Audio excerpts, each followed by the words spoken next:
नमस्कार, मैं अखिलेश मिश्रा। राफेल समाचार पर आज हमारे साथ हैं उत्तर प्रदेश के पूर्व सरकारों में लगातार 3 बार रहे कैबिनेट मंत्री और पूर्वांचल के दिग्गज नेता श्री राजकिशोर सिंह जी। राजकिशोर सिंह जी, स्वागत है आपका हमारे राफेल समाचार में। धन्यवाद आपको। मंत्री जी, आपने अपना छात्र राजनीति से स्टार्ट किया है 90 के दशक में, तो उस दौर में और आज के दौर तक में आपका ये राजनीतिक सफर कैसा रहा? देखिए, शुरुआती दौर में छात्र संघ अध्यक्ष बहुत ही कम उम्र में छात्र संघ का अध्यक्ष भी हुआ था। एमए LLB के होते थे लड़के। मैं सेकंड ईयर में ही BA छात्र संघ का अध्यक्ष हुआ। वो जीवन अपना एक अलग जीवन था, लेकिन इधर का जो जीवन है मंत्री बनने के बाद, विधायक बनने के बाद, वो जीवन अलग है। वह जीवन हरफन मौला का जीवन था, मस्त जिंदगी थी। लेकिन ये जीवन हमारा जीवन अपना नहीं है। यह जीवन जनता के लिए है, समाज के लिए है, प्रदेश के लिए है, देश के लिए है। तो इसलिए यह इस जीवन पे पूरा अधिकार, क्योंकि जिन लोगों ने मुझे चुना है, जिन लोगों ने विश्वास किया है, जिन लोगों ने बनाया था, जो जिम्मेदारियां प्रदेश के लिए दी गई थी, सारा जीवन उस पर निर्भर करता है। आज न तो परिवार महत्वपूर्ण होता है हम लोगों के लिए, न तो अपना कोई व्यक्तिगत जीवन महत्वपूर्ण होता है, समाज महत्वपूर्ण होता है, देश महत्वपूर्ण होता है, प्रदेश महत्वपूर्ण होता है। मंत्री जी, जिस दौर में आपने अपना छात्र राजनीति का जीवन शुरू किया, उस दौर में आप एक बहुत साधारण और किसान परिवार से थे और ना ही आपको कोई पॉलिटिकल बैकग्राउंड भी था। तो उस दिशा में या उस स्थिति में कैसे आपने अपने आप को राजनीति जीवन में स्थापित किया और किन किन संघर्षों का आपको सामना करना पड़ा? देखिए, शुरुआती दौर में बचपन से ही हमारी प्राइमरी जब शिक्षा थी, तभी से हमारे दोस्तों की बहुत बड़ी ऐसी दोस्ती हम लोगों की थी कि जो हो सकता है मिसाल के रूप में माना जाता था। 5 लोग हमारे साथ मित्र थे और वो 5 लगातार, जब तक मुझे विधायक नहीं बना दिए तब तक उन लोगों ने कभी पीछे मुड़ के नहीं देखा। मेरी ऐसी दोस्ती थी कि जान पे लोग खेलने वाले थे। हम लोग राजनीतिक शुरुआती दौर से ही राजनीति में मतलब जाने का इंटरेस्ट हमारा रहा। घर से कोई मतलब नहीं रहता था। हित मित्र जो थे वही लेकर के विधायक बनने तक ढोए, और आज भी वो लोग हमारे साथ हैं। और विधायक जब मैं बना तो जनता का जिस तरीके, जिला पंचायत का सदस्य बीच में हुआ, और जिला पंचायत के बाद हमारा काम ऐसा रहा उस इलाके में, और उसको देखने के बाद पूरे जनपद में लोगों को लगा कि एक बहुत अच्छे किसी राजनीतिक व्यक्ति का उदय हुआ है। और उस समय मैं अपने 3 विधानसभा क्रॉस करके 4थी विधानसभा में जाके मैं चुनाव लड़ा था, जहां एक आदमी को मैं नहीं पहचानता था। लेकिन आप जानते हैं, किसी के जाने के पहले उसकी उपलब्धि पहुंच जाती है। उस उपलब्धि को जिला पंचायत और छात्र संघ के हमारे कार्यकाल को लोगों ने देखा था, नौजवानों ने देखा था, किसानों ने देखा था। तो उन लोगों ने हमें विधायक बनाया। पूरे मंडल में मैं अकेले जीत के आया। और बहन जी को मैं धन्यवाद देता हूं, जिस तरीके से जनता ने विश्वास किया था मेरे ऊपर, और मैं जीत के वहां से आया। और बहन जी ने जनता को समझे मुबारक भी दिया, शुक्राना भी दिया मुझे कैबिनेट मिनिस्टर बना करके। तो वो जीवन और इस जीवन में बहुत फर्क है। वह जीवन धूल धक्कड़ वाली थी, और यह जीवन आप जानते हैं कि लग्जरियस हो जाती है आदमी की। गाड़ी से चलना, गाड़ी से नहीं तो पैदल कभी शहरों में हम लोग घुमा करते थे। शाम को चौराहों पे बैठ करके हाथ ठिकिया करते थे। तो वो सब तो खत्म हो गया। अब तो जो भी लाइफ है विधायक और मंत्री बनने के बाद, वो पूरी लाइफ जनता की है। और कोई भी कृत्य हमारे द्वारा अगर कोई गलत होता है तो जनता की उस पर नजर होती है। तो इसलिए हमें फूंक फूंक के कदम भी रखना पड़ता है। और सारी जिम्मेदारियां, पहली रिस्पॉन्सिबिलिटी हमारे माँ की रही होगी, बाप की रही होगी, मेरे मित्रों की थी, लेकिन आज सारी रिस्पॉन्सिबिलिटी हमारी है। एक भी गलती मुझसे होगी, एक भी कदम मेरे इधर उधर गए तो वह पूरी जिम्मेदारी हमारी होगी।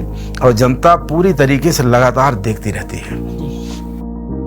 मंत्री जी, तो आपके पिछला परिदृश्य की बात रही, हम आज के परिदृश्य की बात करते हैं। अभी हाल ही में आपने कांग्रेस पार्टी छोड़ करके बसपा में दोबारा से आप आए हैं, तो आप हमें बताइए कि ऐसा क्या कांग्रेस पार्टी में आपके साथ ऐसा क्या हुआ, ऐसी क्या वजह रही जिससे आपको कांग्रेस पार्टी छोड़ करके बसपा में आना पड़ा? देखिए, वजह कांग्रेस पार्टी क्या है क्या नहीं है उसके बारे में कोई कमेंट नहीं करूंगा, लेकिन इतना जरूर कहूंगा कि जो भी लोग काम करने वाले लोग होते हैं, मेहनत करने वाले लोग होते हैं, वो चाहते हैं मेहनत करें, काम करें। लेकिन जिस दल का पूरा सिस्टम ही ठंडा हो गया हो,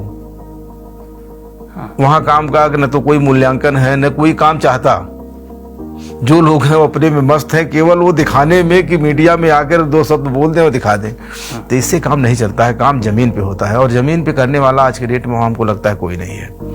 मंत्री जी, जैसे अभी आपने कांग्रेस पार्टी छोड़ा है तो उसके बाद आपके पास जरूर विकल्प रहा होगा कि आप भाजपा में भी शामिल हो जाएं या सपा में भी शामिल हो जाएं, तो बसपा पार्टी ही चुनने का कोई खास वजह? देखिए, मैं लगातार 2007 से मैं 2007 में भी चुनाव बसपा से लड़ना चाहता था, क्योंकि बचपन में गलती हुई और उस गलती का भरपाई मैं कर नहीं पा रहा था। आत्मा कोसती थी, क्योंकि जब सड़क पे मैं था, जिस समय आपको नहीं पता होगा, बीएसपी से बहन जी ने मुझे टिकट दिया था, उस समय मैं सोते ही 2 मंजिले से गिर गया था उसके पहले, और 9 महीने में बिस्तर पे था, मरा मैं पड़ा था, मर के जिंदा आदमी था, और पूरी शरीर हमारी लगभग प्लास्टर में थी, और उठा था बहन जी को, मतलब एक दोनों पैर से जो न चल सका उसको टिकट मिल जाए, तो वो एहसान इतना बड़ा एहसान था कि उसको मैं बार बार कोशिश करता था कैसे मौका मिले।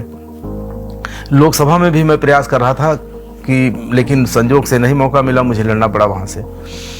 और इधर जैसे हमने गुजारिश किया और तुरंत हमें जिम्मेदारी मिल गई कि जाइए अब पार्टी की सेवा करिए, और जिस तरीके से स्नेह प्यार बहन जी ने दिया, मैं अपना पूरा जीवन, जितना है जीवन, और पूरा जीवन बहन जी के लिए और बहुजन समाज पार्टी के लिए मैं लगाने के लिए दृढ़ इच्छा शक्ति के साथ यहाँ आया हूँ। और देखिएगा, आने वाले समय में इतनी मेहनत करूंगा कि प्रदेश के लोग और देश के लोग, और जो मेरे ऊपर बहन जी की कृपा है रही है, उतना तो हो सकता हम न कर पाऊँ, क्योंकि उनकी बहुत बड़ी कृपा रही। एक आदमी को, किसी आदमी को गांव के इंटीरियर के इलाके से निकाल करके उत्तर प्रदेश का कैबिनेट मिनिस्टर बना देना, कि जैसे पूर्व में पहले देवता आशीर्वाद देते थे कि जाओ यो मस्त, और कर देते थे, तो वो आदमी के पास सारी चीज़ें उपलब्ध हो जाती थी। वही मेरे साथ हुआ है।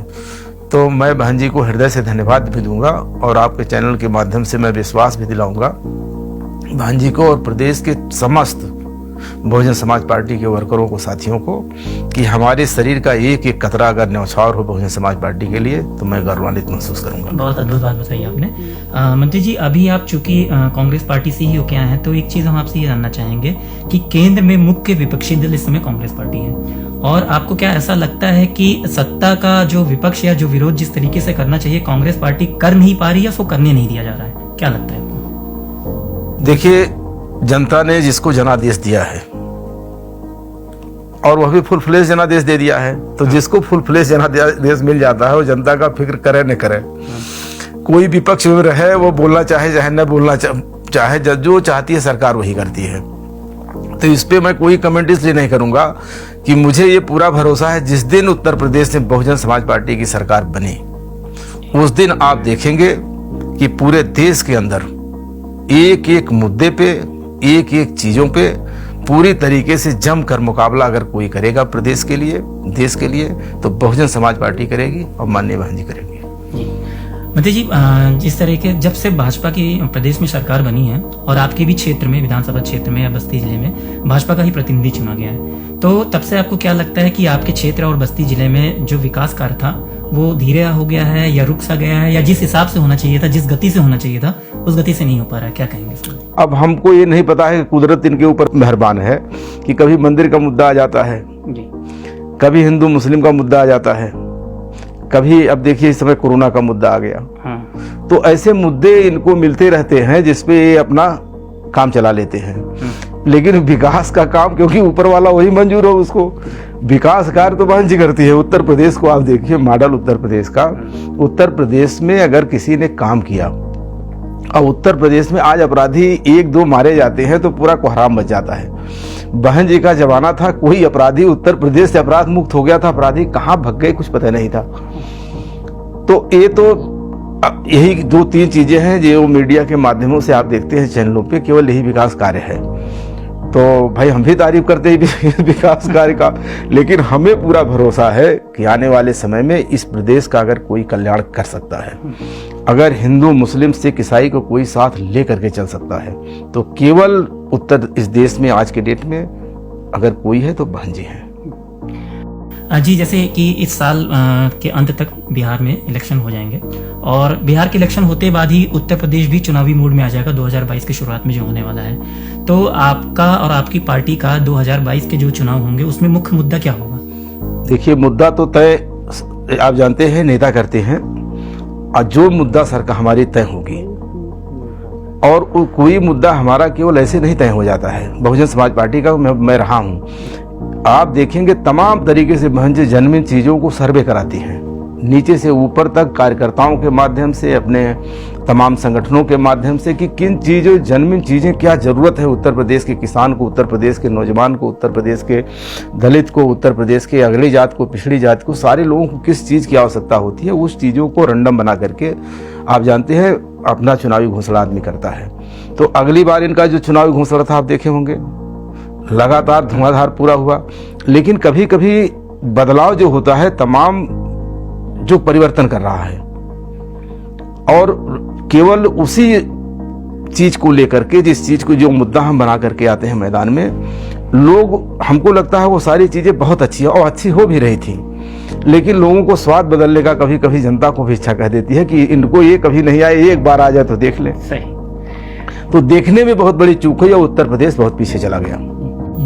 मंत्री जी, पिछले कुछ दिनों से एक ब्राह्मण वर्ग अपने आप को इस सरकार में थोड़ा क्या काफी उपेक्षित सा महसूस कर रहा है, और अब इसी जो 14% ब्राह्मण वोट बैंक है प्रदेश में, इसको अपनी तरफ खींचने के लिए विभिन्न राजनीतिक दलों ने कई जतन करना शुरू कर दिए हैं। जैसे कि अभी हम हाल ही में देखें, सपा सरकार ने बोला कि हम प्रत्येक जिले में परशुराम जी की मूर्तियां लगाएंगे।